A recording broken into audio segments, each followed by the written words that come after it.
Welcome everybody. Welcome to this Shore Up Your Life Skill series of videos. Today we are talking about non-verbal skills. My name is Anil Kumar. What are the non-verbal skills? Non-verbal skills are a most important part of the communication skills. So communication could be verbal and non-verbal. Non-verbal skills are the physical behavior, the expressions, the mannerisms, because these speak louder than the words. This nonverbal communication is often done instinctively and not consciously, but these can be learned, we can get ourselves trained, and to a certain extent we can remember to send positive signals and not to send negative signals to a great extent. Some of the ways in which nonverbal skills are expressed are repetition, contradiction, substitution, complementing, and accenting. Now, among the various soft skills or life skills or the important skills that you need as a person to be successful in life, at home, at work, are communication skills, because the problem solving, the critical thinking, everything is used over there. After using all the decision making techniques in communication, if you are sending a wrong non-verbal skill, an inconsistent or incongruent or a confusing non-verbal expression along with a proper written or verbal expression, all your efforts will go waste, and then your success as a leader or a manager may be in question. So non-verbal skills a person can express by repeating, because this strengthens the message. You can contradict the message you are trying to convey by sending a totally opposite non-verbal expression compared to what you're saying. You can indicate to your listener that you may not be telling the truth by saying something and doing something else. You can substitute a verbal message by a non-verbal action. For example, a facial action. You can smile, you can frown. You can also add it to your verbal message by your non-verbal actions. For example, patting an employee on the back for having done something good. This is in addition to giving praise verbally, saying congratulations, etc. You can underline the verbal message. You can pound the table to make it felt. This is accentuating. So among the various non-verbal skills, the one that you adopt when you're speaking to another person may not be sending the same meaning to the other because of the cultural differences. Sometimes the non-verbal skills will help to put the people at ease.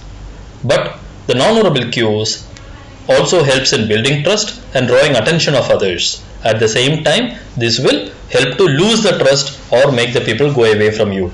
So you have to be very mindful of the non-verbal cues. They can offend, confuse, undermine what you are trying to convey.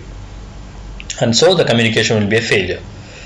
The way you listen, the way you look, the way you move, the way you react, the way you respond, these will tell the person you are communicating with whether you are or whether you don't caring about what is happening. You are continuously giving and receiving wordless signals. It is an unconscious process. The gestures, the postures, the tone, the modulation, the eye contact all send a strong message. The way or what you do with your hands and legs speak louder than the words.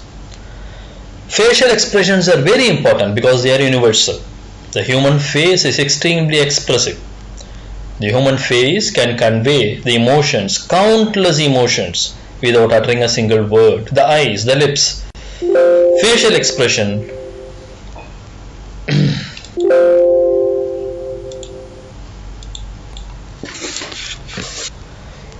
the human face conveys countless emotions without saying a single word. So what you do with your lips and eyes matters most. Facial expression for happiness, sadness, anger, surprise, fear, disgust are all mostly same across various cultures. So the facial signals that you send across are very important, and what you receive should be well interpreted. The body movement and posture. Your perceptions of the people are affected by the way they sit, by the way they walk, by the way they stand, the way they hold their head. Is somebody looking at you? Is somebody turning away? Is somebody sitting cross-legged? Is the fingers crossed? All this has an impact on how it is understood vis-a-vis the words that are spoken. The way you move or carry yourself communicates a wealth of information. It includes your posture, bearing, stance, and subtle movements. So we have to be conscious of it. The gestures. You may wave, point, beckon, or use your hands when arguing or speaking animatedly, often expressing yourself with a gesture without thinking. And some people may misunderstand, while some may get the message that you're trying to send unconsciously. The meaning of some gestures may be very different across cultures, so we have to be very careful about what we do when we speak. Eye contact. The way you look at someone can communicate many things, same as the facial expression. The interest, affection, hostility, attraction, anger, disgust. So it is to maintain the flow of conversation, and for gauging the other person's interest and response, it is better to have frequent eye contact. At the same time, it should not be felt like staring. Every contact can last 5 to 15 seconds, but not more. But at the same time, the time you take your eyes off the other person should also be not lasting more than 5 to 15 seconds, so that the person has a feeling that you are listening to what is being said. The touch. Very different message is given by weak handshake, a warm bear hug, a patronizing pat on the head, or a controlling grip on the arm. Some people may take it offensively. So one has to be very careful when you are trying to touch another person, when you are trying to communicate. When you are across the table, if you put your hands on the table closer to the person may think it as dominant. When you are talking to somebody who is technically a stranger or a first acquaintance, and when you are too close to them, people may not like to have that much of close physical presence. So that is what is about the space. Too close or invading. Is it too far? Is it neglecting or ignoring? Are you showing that you are not interested? It depends on the culture, the situation, and closeness of the relationship. If a person knows you well, probably they would have learnt your body language and they can understand your background and culture and what you are trying to convey. The space also conveys intimacy or affection at times and aggression or dominance at some other time.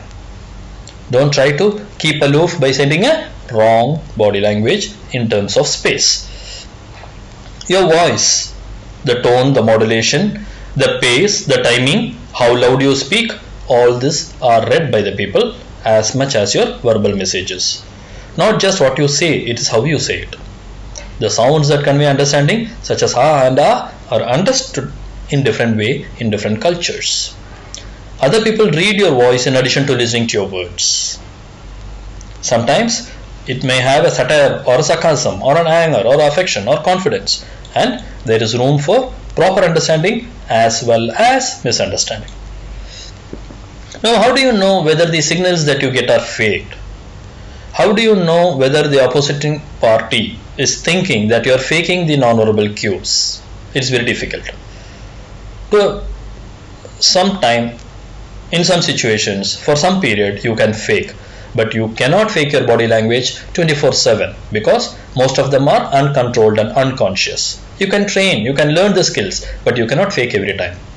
You cannot control all of the signals you are constantly sending. You cannot control the signals that you send about what you really think or what you really feel. Look at the signals as a whole when you are getting the incoming signals. By one expression, don't judge. You should pay attention to inconsistencies and try to see what it is. Most of all, you should trust your instinct to understand what signal the other person is sending. Is it the verbal or non-verbal which is reliable? You can train, but you cannot control. You can make conscious effort, but you cannot always win. Non-verbal signal affects how others see you. They trust you or rely on you or like you or not based on the signals. Wrong signals will make you lose the respect. Cues should reinforce what is being said. Don't read too much into a single gesture. Taken together, are they consistent? That is what you should look. And don't dismiss your gut feelings. Non-verbal signals you should send as what your heart says. Don't try to control too much. Be genuine. At the same time, when other person is trying to fake the signals, trust your instinct and pay attention to inconsistencies and look at all the signals together.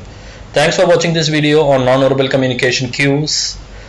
Please keep coming back for more videos on shoring up your life skills.